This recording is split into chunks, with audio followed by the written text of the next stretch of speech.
రీసెంట్‌గా మనందరికీ తెలిసింది ఏపీ హైకోర్టు ఒక చర్చ్ ఫాదర్ ఏసిన SC, ST prevention of atrocity act కింద ఒక కేసు ఫైల్ చేసి అది నిర్దాక్షిణ్యంగా డిస్మిస్ చేసిండు. దీనికి మెయిన్ రీజన్ ఏంటంటే అకార్డింగ్ టు ది కాన్స్టిట్యూషన్ మన కాన్స్టిట్యూషన్ ఏం చేస్తుందంటే ఓన్లీ ఎస్సీ అండ్ ఎస్టీ హిందూస్కే సేఫ్టీ ఇస్తుందన్నమాట.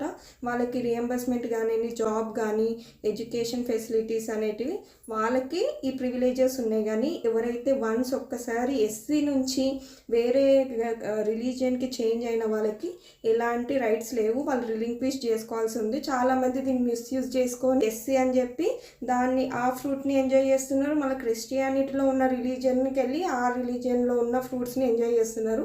ఇది ఎంతవరకు కరెక్టో మీరే ఆలోచించండి.